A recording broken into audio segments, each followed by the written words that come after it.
इस मतलब हम लोग कैलेंडर ईयर की बात करें, उसमें 7% ज़्यादा घरों की बिक्री हुई। साथ ही इस साल 2010 के बाद सबसे ज़्यादा घरों की रिकॉर्ड बिक्री हो सकती है, और ये इस बात का संकेत है कि रियल एस्टेट में काफ़ी सुधार होता हुआ दिख रहा है। बातचीत करेंगे हम ब्रिगेड एंटरप्राइजेज के CFO अतुल गोयल जी से। अतुल जी, स्वागत है आपका। और हम लोग मूड चेक आपसे मैं लेता रहता हूँ बीच बीच में। कल दरअसल एक रिपोर्ट आई JLL की, जो मैं पढ़ रहा था रिपोर्ट, तो बड़ी दिलचस्प मुझे लगी। ओवरऑल नंबर में देखा तो 7% की ग्रोथ दिखा रहे थे, लेकिन फिर मैं इसमें और डीप डाइव मैंने किया तो साउथ का मार्केट जो है ना बहुत ही ज़बरदस्त है। 6,222 घर बेंगलुरु में बिके हैं, चेन्नई में 1483 और 93-43 इस तरीके की ग्रोथ दिख रही परसेंटेज में। कोई फर्क नहीं पड़ रहा लोगों के ऊपर महंगाई का? नीरज जी, देखिए, महंगाई है, मैं बिल्कुल मानता हूं, लेकिन अफोर्डेबिलिटी भी बहुत बड़ी है। अगर आप देखें unit two per capita income Bangalore में 16x है, और अगर आप ऑल ओवर इंडिया दूसरे बड़े सिटीज में देखें तो 24x है। तो ये एक बहुत बड़ा फर्क है कि अफोर्डेबिलिटी बेंगलोर में बहुत ही बढ़िया है।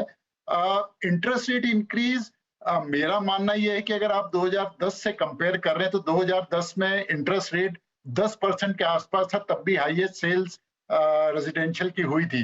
तो इंटरेस्ट रेट, दूसरा मेरा मानना यह है कि ये लॉन्ग टर्म प्ले है। आदमी को भी पता है, या जो घर ले रहा है, कि वो 15 साल या 20 साल का लोन है, वो फ्लोटिंग रेट पे होता है, तो बढ़ना और कम होना इंटरेस्ट रेट का चलता रहता है, और जो भी बढ़ता है या घटता है वो सब आपके ड्यूरेशन में होता है। EMI मोर और लेस सेम रहती है। तो मेरे को लगता है इससे ज्यादा इम्पैक्ट जो है वो नहीं पड़ रहा है। Affordability definitely ITS global capability centres का बेंगलोर में या चेन्नई में बहुत अच्छा है, और इसका इम्पैक्ट आपको दिख रहा है, और ये इम्पैक्ट ऑफिस मार्केट में भी दिखता है। ना, इसमें कोई शक नहीं। और ये 10 साल की मंदी के बाद ये सेक्टर पूरी तरीके से अपने आप को रिकवर कर रहा है। और बिल्कुल आपने सही कहा कि जब 20 साल 30 साल का आप लोन लेते हैं तो फिर 1-2% के ऊपर नीचे चलते रहते हैं, आगे फिर वो कम भी हो सकते हैं। ये फैक्टर से एक रहता है। गोयल साहब, एक चीज़ बताइए कि जैसे नॉर्मल रूटीन में तो बिक्री चली रही है, अभी अब त्योहारी सीजन है, बहुत सारे लोग इस समय आके बुकिंग करते हैं, बहुत सारे लोग आपने बना के दिए भी होंगे।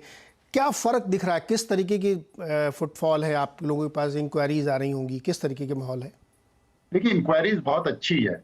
खाली एक चेंज है कि लोग अभी भी 3 बेडरूम 4 बेडरूम ज्यादा चाहते हैं। छोटे मकान जो अफोर्डेबल हाउसिंग में हम कर रहे थे, उसमें लोगों का 3-4 BHK या 2 बेडरूम प्लस स्टडी, उसकी डिमांड ज्यादा है। तो उसी हिसाब से हमने भी अपने जो स्टॉक है उसको चेंज किया है, और डिमांड बहुत अच्छी है। लोग अभी भी आ रहे हैं। लोग बुकिंग जो है, मेरे को लगता है आपने देखा कि पिछले 20 दिन श्राद्ध में गए तो उसमें थोड़ी सी बुकिंग कम हुई है। वो एक रीजन हो सकता है। क्वार्टर में थोड़ा सा दूसरी कंपनियों का सेल थोड़ा आपको क्वार्टर ऑन क्वार्टर थोड़ा डाउन लगे, लेकिन ये फेस्टिव सीजन मेरे को लगता है कि बहुत अच्छा होना चाहिए। इंक्वायरी बहुत ही ज्यादा बढ़िया है। आप अगर बढ़िया लॉन्चेस करते हैं तो मेरे को लगता है कि सेल आपकी बहुत जबरदस्त होगी। आपने लॉन्च किए क्या 1-2?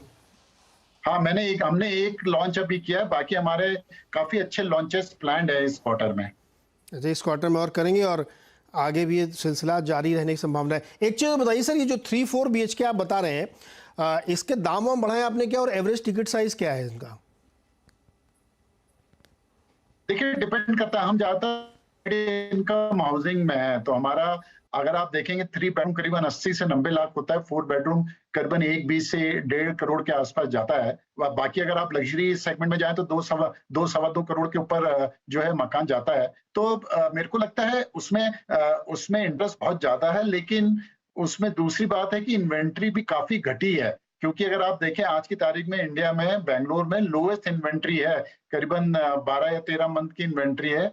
तो मेरे को लगता है कि आगे इसकी डिमांड बनी रहेगी, और लोग जो हैं वापस अफोर्डेबिलिटी लेवल पे तय कर रहे हैं। अफोर्डेबल में भी डिमांड है, ऐसा नहीं है कि डिमांड नहीं है। जो 3-4 बेडरूम नहीं अफोर्ड कर सकते हैं, क्योंकि अफोर्डेबिलिटी अगर आप देखें, खाली एरिया कम होता है।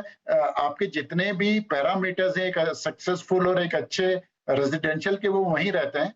तो दोनों जगह हैं, लेकिन अफोर्डेबिलिटी में इस समय अफोर्डेबल हाउसिंग में जो डेवलपर्स उनका रुझान कम है, क्योंकि 45 लाख में आज की तारीख में मकान बेचना बहुत मुश्किल है। इसलिए धीरे-धीरे जो है लोग और डेवलपर्स भी थोड़े बड़े साइजेस में और थोड़े प्राइस इंक्रीज की तरफ बढ़ रहे हैं। पहली ये जो तिमाही की हम लोग चर्चा करें, इसमें बहुत इंटरेस्टिंग आंकड़े हैं जेएलएल के। सबसे ज़्यादा घर बेंगलुरु में बिके हैं 21%।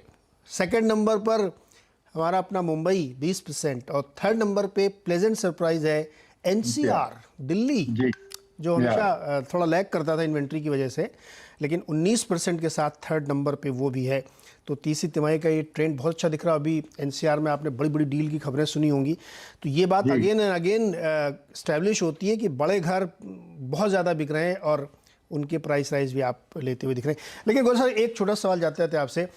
अब थोड़ी सी चिंता लोग आईटी में भी कर रहे हैं ना, नौकरियों की, पता नहीं क्या, आप बताइए क्या माहौल है? कह रहे हैं कि कम दे रहे हैं, फ्रीज कर रहे हैं, या क्या है ऐसा माहौल? देखिए जी, ये तो सब चलता रहेगा, लेकिन आईटी में जो डिमांड है, ठीक है, मैं आपकी ग्लोबल अपडेट भी सुनता हूँ, रिसेशन आ सकता है, आईटी में इम्पैक्ट आ सकता है। सर मैं तो प्रेजेंटर हूँ, देखिए मेरा भी मत मानिएगा उसका। वो सब बात अच्छी है, लेकिन क्या है, आईटी का डिमांड, आईटी एक ऐसा सेक्टर है जो कि इंडिया को उसने ग्रोथ दी है और ग्रोथ देता रहेगा। और मेरे को लगता है अगर आज आप अभी भी देखिए, अभी आईआईटी के रिजल्ट्स आए, कितने लोग कंप्यूटर साइंस ले रहे हैं, टॉप लोग सब कंप्यूटर साइंस में। तो कहीं ना कहीं डिमांड लोगों को दिखती है कि आईटी में डिमांड होगी मैन पावर की भी। तो मेरे को नहीं लगता कि वो एक बहुत बड़ा इम्पैक्ट हुआ। अफोर्डेबिलिटी बहुत ज्यादा है, और मैंने आपको जैसा बताया, यूनिट टू अगर आप इनकम पर कैपिटा इनकम देखेंगे तो बेंगलोर में 16x ही है, जो कि बहुत ज्यादा नहीं है अगर आपको लोन लेना है। तो मेरे को लगता है ये डिमांड बरकरार रहेगी। और ग्लोबल कैपेबिलिटी सेंटर्स आज की तारीख में, नीरज जी, 1.4 मिलियन लोग ग्लोबल कैपेबिलिटी सेंटर्स में काम कर रहे हैं, जो कि बड़ी बड़ी कंपनियां यहाँ पे आके अपना रिसर्च डेवलप कर रही हैं। तो वो भी एक बहुत बड़ा मार्केट है और ये आगे बढ़ता जाएगा। जो अभी पीछे नाइट फ्रैंक की रिपोर्ट आई थी, उसमें वो कह रहे हैं कि आगे 2 साल में ग्लोबल कैपेबिलिटी सेंटर्स और खुलते जाएंगे, तो ये भी डिमांड को एस्केलेट करेंगे।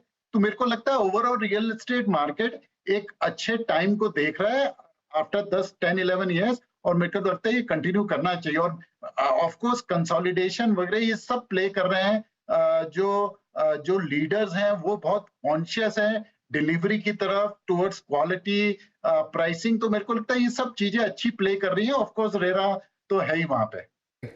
नहीं, बिल्कुल सही है। और ये बहुत लंबी मंदी के बाद फिर से एक बार रियल एस्टेट आया, और बहुत सारे फैक्टर्स जो गोयल साहब गिना रहे हैं वो बिल्कुल प्ले अप हो रहे हैं, और इसी वजह से आप देख रहे हैं। बस हमको चिंता ये थी कि बेंगलोर वाले रेट मुंबई में क्यों नहीं मिलते, कि यहाँ 2 करोड़ का लग्जरी अब मैं तो शिफ्ट नहीं हो सकता ना सर, मतलब आपसे मैं इसीलिए बार बार टिकट साइज पूछ के अपने मन को संतोष देता हूँ कि बताइए 1.5 करोड़ 2 करोड़ में वहाँ बढ़िया घर मिल जाता है। मुंबई में तो सोच नहीं सकते हैं। बहुत बहुत शुक्रिया गोयल साहब हमारे साथ जुड़ने के लिए, और ये फेस्टिवल अपडेट देने के लिए, और जेएलएल की रिपोर्ट पे चर्चा करने के लिए। गौरव इस समय से जुड़े। गौरव, आप तो मुंबई में रहते हैं, सुना आपने अभी क्या बढ़िया मकान मिलता है बेंगलोर में 2-2.5 करोड़ में, लग्जरी फ्लैट।